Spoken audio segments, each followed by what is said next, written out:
Start with Keith Smith. Brad, from your perspective, what happened to the defense after the first quarter? It seemed like you guys started with good energy and then 97 points over the last three periods. They're a great offensive team, first and foremost. So I don't want to act like we were out there by ourselves, Keith. And they make you pay. You know, I think the number one thing tonight for me is you're going to have moments where the defense is, you know, where they make tough shots, but we had too many moments where we hit screens at the top of the key on ball screens, and they made us pay. And we ended up, you know, going under a screen when, you know, we need to chase and challenge. We end up not getting high enough on their hip and chasing and making it as difficult as possible. And we did so on a few occasions really well late. But your margin against them is if you don't do that, they make it. If you would have told me we took 18 more shots in the game, I'd have felt pretty good about our chances. But I do think the quality of shots, as far as, you know, just from an efficiency standpoint, favored them quite a bit, as it has all year. They've been the best in the league at it. Jay King. You touched on the efficiency standpoint a little bit, but all year they've taken and made a lot of threes. What enables them to produce such high quality shots from behind the arc? And then what do you guys need to do to raise your numbers in those same categories?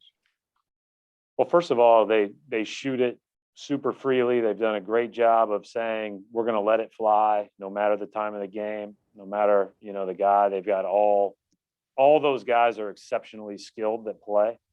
You know, there's not a guy out there that's not skilled.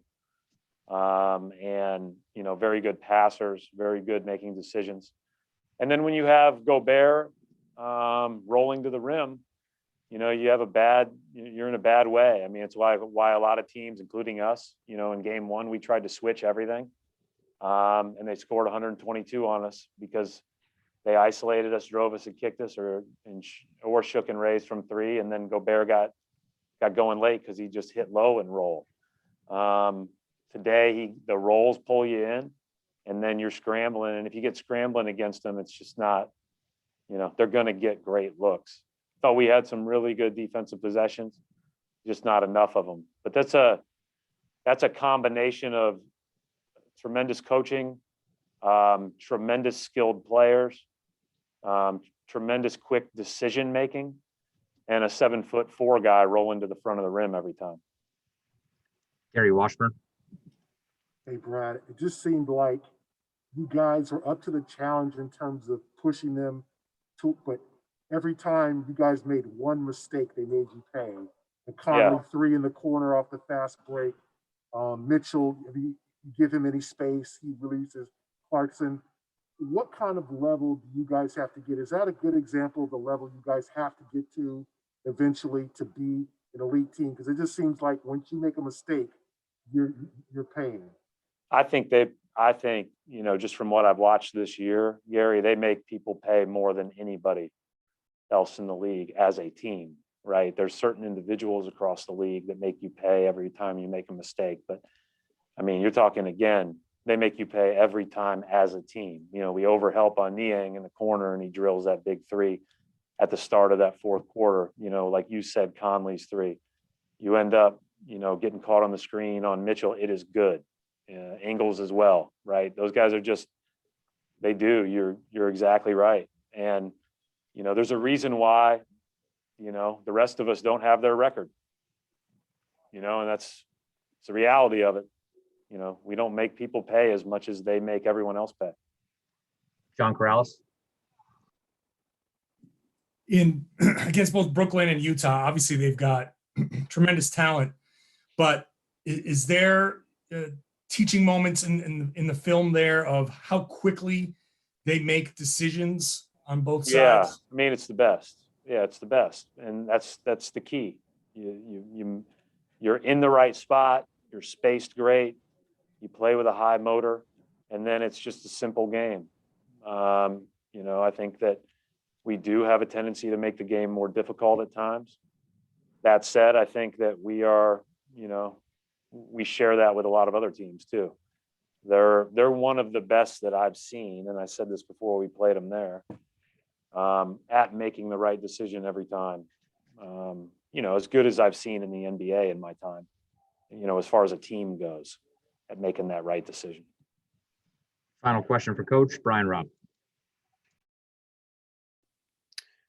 Brad, you mentioned making things more difficult at times.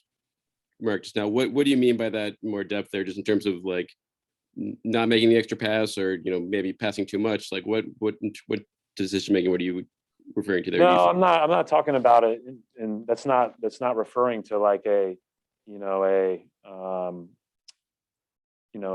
like a desire to do that. It is just, we don't read it as quickly right now.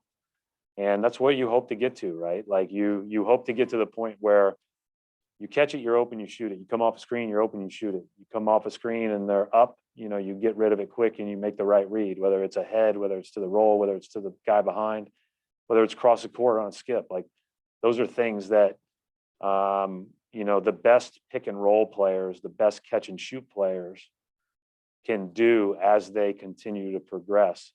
They've got a number of excellent decision makers with the ball, right? I mean, we were talking before the game, obviously Mitchell and Conley are two of the best pick and roll players in the league, but nobody talks about it, but Ingles is one of the best pick and roll shooters and passers in the league and has been for years. And so they just have a lot of guys that make that quick read, and then they're spaced so well. Again, I think that certainly Quinn and his staff deserve a ton of credit as well. We'll wrap it up right there. Thanks, Coach. Thank you.